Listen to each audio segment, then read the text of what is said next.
Hey everybody, welcome back to another episode of Ending Explained. My name is John here on Burns Reviews, and today we were talking about Ti West's new film, X, starring Mia Goth, Jenna Ortega, Brittany Snow, and Kid Cudi. Ti West's new slasher film takes a stab at what it would be like if you took the Texas Chainsaw Massacre and replaced the victims with the cast members from Boogie Nights and the old people from The Visit as your killers. But before we begin, if you could, be sure to give the video a thumbs up and subscribe so that the YouTube algorithm doesn't murder this video in front of a moving van. Also, just a heads up that there's going to be a lot of spoilers ahead, so if you've never seen the movie X, I have a link right here that will take you to my spoiler-free review. And without any further ado, let's talk about it. X. Let's talk about X, baby. Let's talk about murdering. Let's talk about farmhouses and porno making. Oh yeah, yeah. Let's talk about X. The film deals heavily with themes of age, getting older, and the currency that younger people have that older people simply don't anymore. Because one day, we're gonna be too old to But honestly, I think it goes deeper than that and really explores different themes of belief. Hear me out. The protagonist and antagonist have conflicting ideologies about how they see the world. Neither are wrong, except for the killing part. Killing's always bad. But both have extreme opposing views. In the one corner, we have the elderly couple that are conservative and have beliefs in Jesus Christ. A televangelist is constantly playing on the TV, and the couple really seems to snap when they find out that their house guests are filming a porno. This goes entirely against what these old late-night fuckers believe, and while their actions are obviously extreme, it's the main motivation for them doing what they're doing. They're not from the swinging 70s like our main characters. They were around during World War I and II. Their values are more old school and conservative, you know, they're old. What's interesting about this though is that you have to wonder if they were always like this, if it were something that kind of developed years later while circling Heaven's Gate. Personally, I think Howard has always been like this, but Pearl, not so much. Mind you, the film makes a point to note that Pearl used to be a dancer, and that she had big dreams to be famous, much like Maxine. You have to wonder if Pearl was always this uptight, or did it develop in later years once she realized that she could never do that anymore. There's even a scene between Pearl and her husband Howard that's so close to the conversation Max had with Wayne that I actually questioned if time travel was going to happen as a horrible third act twist. I mean, it didn't help that Mia Goth played both Maxine and Pearl, and at the time of watching, I was unsure if Howard was Martin Henderson in makeup or not, so it's a pretty easy conclusion to jump to. Luckily, no time travel was involved, and Ti West was just displaying how deep down both sides of the aisle just want to feel special. You know, that X factor, as it were. I'm very curious to see how the prequel film Pearl plays out because I suspect Pearl will have a lot in common with Maxine when she was younger, only maybe sometimes kills people because, let's face it, it's a horror movie. I did not stick around for the post-credits, so I did not see the trailer for Pearl, but that's what I suspect. Oh yeah, if you haven't heard, Ti West announced at South by Southwest that there is going to be a prequel. It's already been filmed mostly, I believe, and apparently he dropped a trailer, so it's definitely happening. And I regret not sticking around during the credits, but you should if they do play it. I don't know if they're gonna play it before the movie or after, but now you know. At press screenings, we don't get trailers, so that's one of the few things that I miss about just going to the movies. And I still go to the movies like for every other movie I see, because there's something missing about A, I love trailers, and B, the audience experience. When you're watching a press screening with like 15 other critics, they stay very quiet, and sometimes you just feel like you're not part of the community that is the love of film and cinema and all that, and it's just like, wait a second, really? Halloween Kills was another one. It was just like, nobody reacted.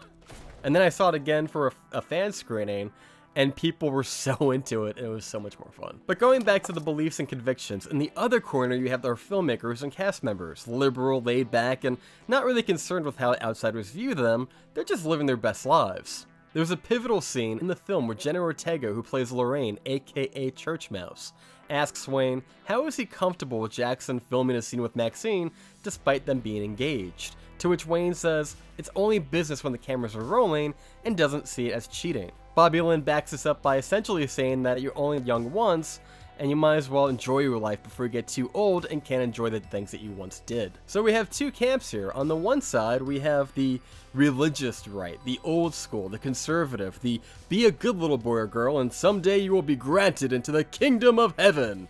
And then the other side, we have the live fast, die young, leave behind a good-looking corpse, for tomorrow we die. Neither are wrong or right. I can poke holes in both of those, but I won't. It's not the place or time. But regardless, these are conflicting ideologies that are at odds with one another. At the crossroads of these two beliefs is Lorraine, played by Jenna Ortega. Throughout the entire movie, she remains somewhat quiet, yet curious to what's going on. She's more or less along for the ride, because of her boyfriend who thinks that he can make a snuff film more cinematic back in 1978. Fun fact, you can't.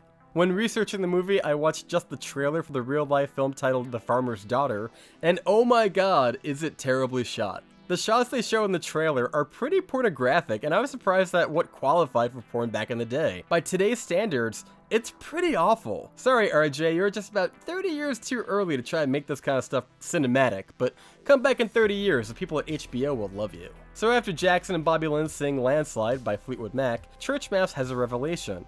Children get older, she's getting older too, let's make a porno. When Church Mouse decides that she wants to be in a scene with Jackson, everything in the movie changes, and it's only at this point that people actually start to die.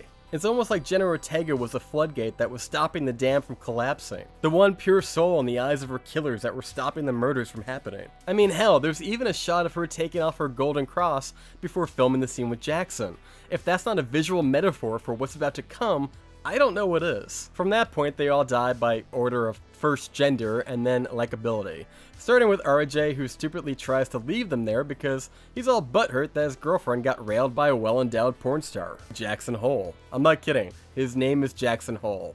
It's great. Followed by the porn producer Wayne, who steps on a nail that honestly gave me PTS flashbacks to the movie Ready or Not. And then finally Jackson, who is no doubtably the funniest character in the whole movie. This might sound weird, but if you told me that Ty West was making a spin-off movie of his character fighting in Vietnam as a Marine, you know, something akin to like 2018's Overlord, only with Vietnam and, you know, no zombies, I would be completely down. Shut up and take my money. Also, I'm glad Bender's getting paid for that comeback, because that needs to happen. And then, of course, the girls die. Bobby Lynn dies first, her crime clearly being that she's sassy, sarcastic, tough, and has a dark personality. Not to mention, as far as horror tropes go, she's also blonde and sexy, and, you know, how dare she? Cabin in the Woods was right. The whore, she's corrupted.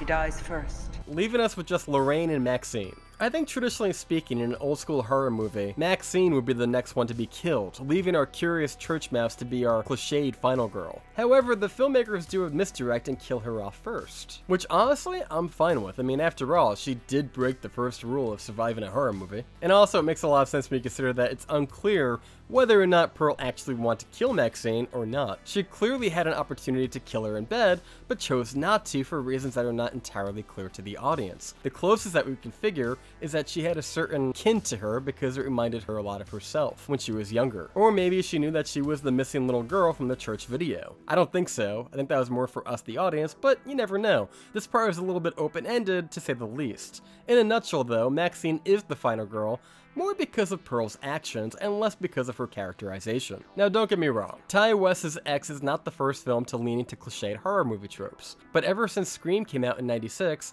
every film since then has tried to defy these expectations to the point that I've essentially adjusted my expectations to be more like a Scream movie or a Jordan Peele flick, where the third act always has that twist, that shoe drop, but it didn't.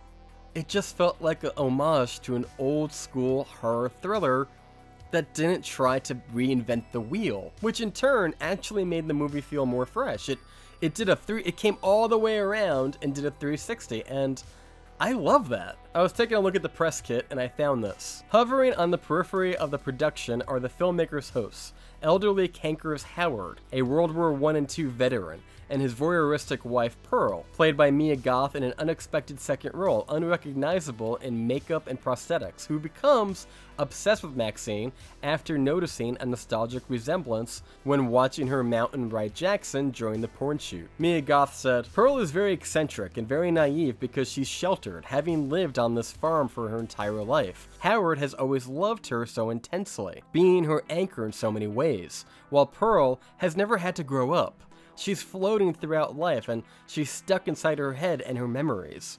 There is nothing supernatural about Howard and Pearl," says West.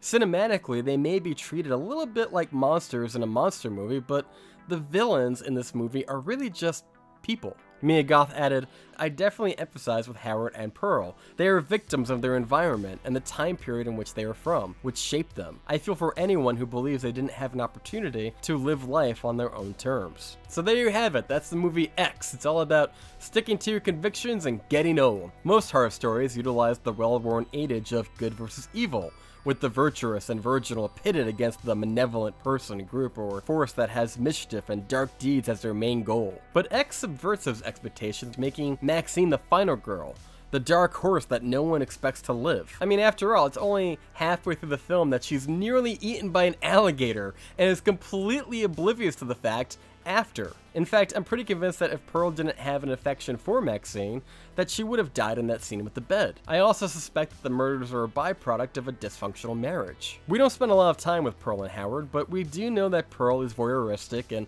experimental, and that this has been an issue for Howard for a long time. My wife, she gets confused. But rather than dealing with their problems and communicating, they just seem to kill anyone that Pearl gets aroused by, which by my count seems to be pretty much anybody with a pulse. Howard is deeply in denial. He doesn't want to believe that Pearl is not the person that she really is. So instead, he projects his frustrations against the people that he feels are causing her to be that way. Pearl goes along with the notion because despite the fact that she is unfulfilled in more ways than one, she is still loyal to her husband and wants to make him happy, as she feels that he is the only one that she has left. Makes a lot of sense when you stop and think about it. You know what doesn't make a lot of sense? Dragging Jenna Ortega's dead body back into the house so that you can tell the cops later that it was self-defense. I mean, there was so much blood, gore, blood splatter that doesn't make sense on that property. Trying to convince a cop of anything other than my wife and me are crazy and we kill people is insane. But what did you think of the ending of X? Are you excited to go see the new movie Pearl? Be sure to sound off in the comments down below. And until next time, guys, thank you so much for watching. I have been John here on Burns Reviews. You just got burned, and we will see you next time. Also, this movie rocks. It's fucking awesome. It's probably my new favorite horror movie of 2022. Be sure to go check it out. It's really, really good.